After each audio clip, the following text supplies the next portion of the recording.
عزیز، برای این فرشینه زیبایی که میخوایم شروع کنیم ببافیم ما نیاز داریم به تعداد ضریب 3 تا زنجیره بزنیم و شروع کارمون رو باید بیایم از زنجیره سوم شروع کنیم. پس 2 تا زنجیره رو میذاریم کنار و همینطور ما زنجیره دوم رو مارک میکنیم، بعداً ازش استفاده میکنیم.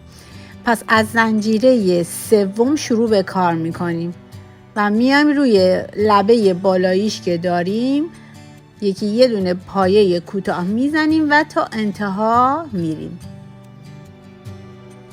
خب من 120 تا زنجیره انداخته بودم و با این حساب 117 تا دقیقاً پایه کوتاه زدم. میرسم به اون زنجیره آخرم که داشتم و اونجا باید 7 تا پایه کوتاه بزنم. بعد از این که 7 تا پایه کوتاه زدم اینجا، این قسمت دقیقاً قسمت کناره بیضی هستش. میام اون اولین پایه کوتاهی که تو این قسمت زدم و آخرین پایه کوتاهش رو، یعنی اولی و هفتمی، این دوتا رو مارک میکنم، میشه شروع کار کناره هامون.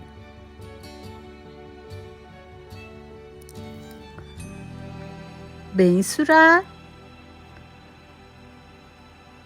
هفتمی رو هم مارک میکنم که همین آخری میشه و دوباره ادامه میدم تو راه برگشت. روی تک تک اون لبه های پایینی اون زنجیره هایی که داشتم مجدد پای کوتاه میزنم و تا انتهای کار میرم، یعنی برمیگردم به ابتدای کارم، به کناره بعدیمون. و همین ترتیب پای کوتاه ها رو میزنم و میرم جلو. خب ما دومین پایه رو مارک کرده بودیم دیگه. این دقیقاً میایم هم الان به اون پایه‌ای که رسیدیم در ابتدای کارمون 7 تا پایه کوتاه هم باید اینجا بزنیم. این یه پایه کوتاه که دقیقاً اولیش رو مارک میکنیم.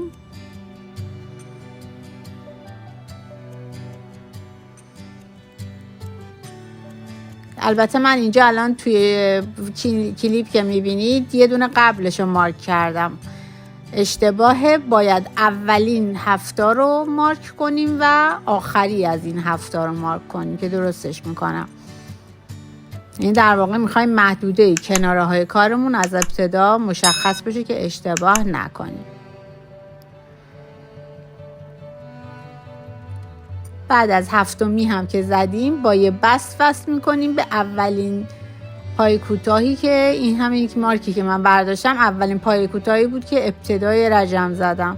با یه بست باید وصل کنیم. حالا برای رج شماره دوم روی لبه های پشتی برای شوره رج دوم یه دونه پایه کوتاه میزنیم به این صورت.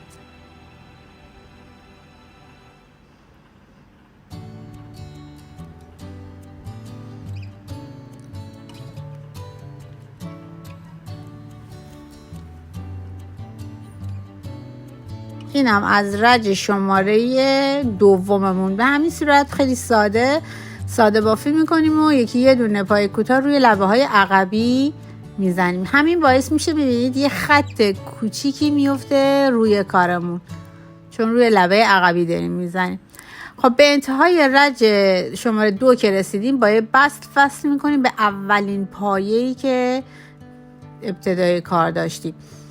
حالا برای شروع رج شماره 3 همونجا که هستیم 3 تا پایه بلند میزنیم، 2 تا پایه بلند میزنیم و روی پایه های بعدی یه دونه پایه نیمه میزنیم، پایه بلند نیمه. بعد این 3 تا رو با هم یکی میکنیم، یعنی در واقع داریم یه بافت ادغام انجام میدیم.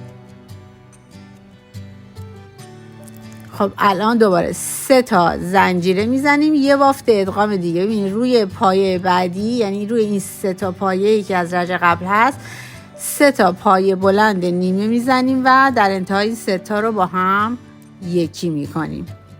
در واقع در انتها 4 تا نخ روی حلقه میمونه که اینا رو یکی میکنیم. دوباره 3 تا زنجیره و یه پای ادغام دیگه روی 3 تا پای کوتاه رج قبل. به همین ترتیب توی قسمت درازای فرشینمون ما الان باید با این احتساب، با این تعداد زنجیره‌ای که من ابتدای کار زدم 39 تا پایه ادغام داشته باشم. خب به این صورت این مال درازای کار شد. حالا میرسیم به قسمت که میخوایم برای کناره بیزیمون بره. اینجا یکم با هم فرق میکنه. ببینید ما رسیدیم اینجایی که مارک کردیم، درست میخوایم پای ادغام بزنیم. 3 تا زنجیره رو میزنیم. اولین پای ادغاممون میشه همون جایی که یه پای زده بودیم برای ادغام قبلی. دومین پای بلند نیممون میشه همون جایی که مارکرمون بود در واقع. ببینید همون جایی که مارکرمون بود. و سومی میشه پایه بعدش. حالا اینا رو به هم یکی میکنیم. این میشه اولین ادغامی که ما تو قسمت کنارمون داریم که باز اینو با مارک علامت گذاری میکنیم. به همین روش ادامه باید بدیم. توی قسمت کناره کارمون ما باید 4 تا پایه ادغام داشته باشیم. ببینید هر تعدادی که برای درازای کار ما زنجیره بزنیم، فقط تعداد این پایه های ادغام درازای کارمون عوض میشه. این قسمت بیزیمون، این تعدادهایی که من میگم همیشه ثابت میمونه. مثلا شما هر تعدادی که درازاتون باشه، هر ارزی که داشته باشه، به تعداد 4 تا پایه ادغام بیشتر در قسمت کناره نباید داشته باشید. مجدد میبینید هر پای ادغامی با پای بلند نیمه قسمت قبلی شروع میکنه، یعنی رو هم افتادگی داره در واقع. این سومیش 3 تا زنجیره میزنیم. 4مین پای ادغام هم دوباره به همین صورت میزنیم و مارکرم برمیداریم و پای بلند نیمه دوم میشه همونجا که مارکرمون بود.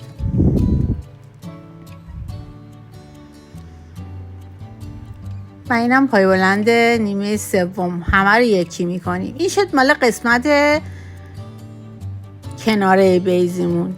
3 زنجیره رو میزنیم و حالا باید درازا رو شروع کنیم به بافتن.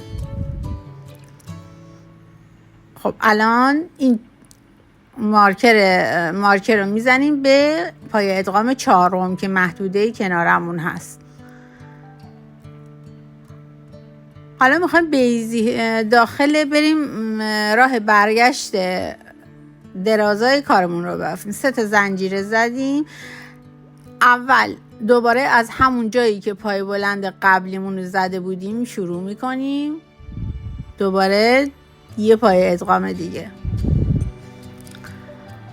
3 تا زنجیره. از اینجا به بعد دیگه پای ادغام بعدی میره روی پای کوتاه بعدی از رج قبل. دیگه رو هم دیگه نمیاد پای ادغام ها.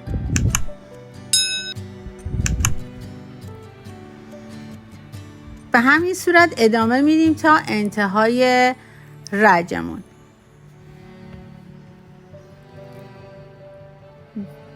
میبینید؟ خب اینجا بعد از 3 زنجیره آخر وصل کردیم به اولین پای ادغامی که واسه درازای کار بود. برای شروع رج شماره 4 باید بیایم از داخل این فضای 3 زنجیره ایمون.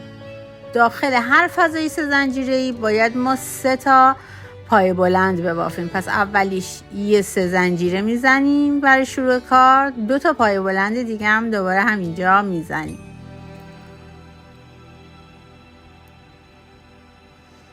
بعد میریم داخل فضایی، بعد دوباره 3 تا پای بلند دیگه.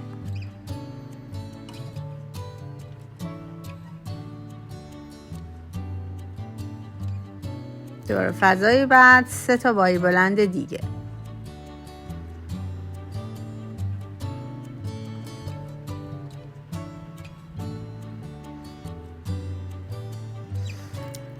خب همینطور این کار رو ادامه میدیم. در درازای کار پای بلندها رو تو فضای 3 زنجیره میزنیم و میرسیم به کناره ها. حالا تفاوتی که اینجا داره، ما میایم تا یه دونه مونده به آخر، یعنی اینجا 3 تا پای بلند میزنیم. داخل 5 تا فضای بعدیمون دیگه میره قسمت کناره های کارمون. داخل اونا باید به جای 3 تا 5 تا پای بلند بزنیم و مجدد برمیگردیم. راه برگشت رو داخل فضاهای کناری، داخل فضاهای 3 زنجیره در درازای کار 3 تا پای بلند میبافیم. همطور که میبینید الان قسمت کناره رو که مشاهده میکنید 5 تا فضا داریم که داخل هر کدوم 5 تا پای بلنده. مابقی فضاها داخلش 3 تا پای بلنده. اولین پای بلند و آخرین پای بلند قسمت کناره هم مارکش میکنیم. اینم از رج شماره 4. حالا برای رج شماره 5 شروع کارمون باید بیاد از پایه دوم. پس من با یه بست حرکت میکنم، میرم روی پایه دوم، یه زنجیره و یه پای کوتاه میزنم همینجا، 3 تا زنجیره میزنیم، 2 تا پایه رد میکنیم، رو پایه سوم یه پای کوتاه. به همین منوال 3 تا زنجیره میزنیم، 2 تا پایه رد میکنیم، رو پایه سوم یه دونه پایه کوتاه میزنیم. قسمت درازای کارمون به همین صورت ادامه میدیم. 3 زنجیره، 2 تا پایه رد میکنیم و روی پایه سوم پای کوتاه میزنیم. خب میرسیم به انتهای درازمون، یعنی ابتدای کناره ای. خب من اینجا الان 3 تا زنجیرم رو زدم، میخوام 2 تا رد میکنم. اینجا میشه آخرین پای کوتاهی که در این قسمت داشتم.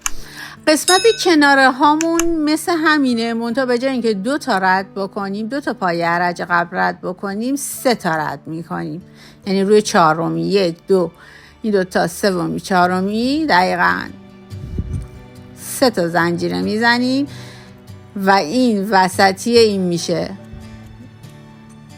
یه پای کوتاه. 3 تا زنجیره میزنیم، 3 تا پایه رد میکنیم، نفع اینجا میشه یه پای کوتاه. در قسمت های درازای کار همیشه پای کوتاهمون میافتاد روی پایه وسطی، اما اینجا دیگه اینطوری نمیشه.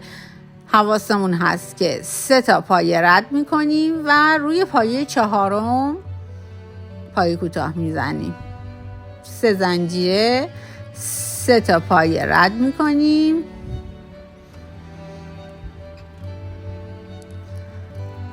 روی چهارمی یه دونه پای کوتاه میزنیم. دوباره 1 2 3 3 تا زنجیره رد میکنیم به این صورت.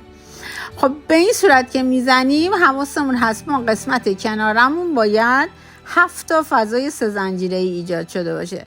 حالا میرسیم به قسمت درازای کارمون، دوباره همون قانون رو میزنیم، 2 تا رد میکنیم این دفعه.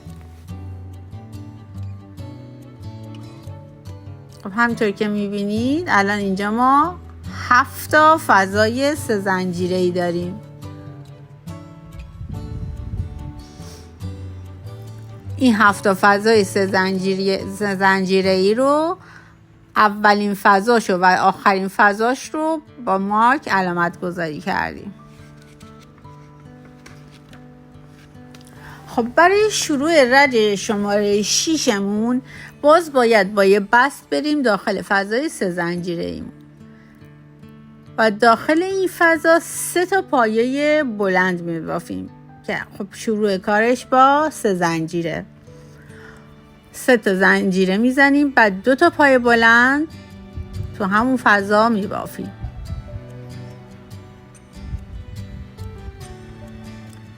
دوباره فضای بعدی 2 تا پای بلند دیگه، ببخشید 3 تا پای بلند دیگه میبافیم. به همین ترتیب ادامه میدیم داخل هر فضای 3 زنجیره‌ای 3 تا پای بلند میبافیم تا برسیم به انتهای کارمون، یعنی قسمت کناره ها. خب ما اومدیم اولین فضا رو مارک کردیم اینجا.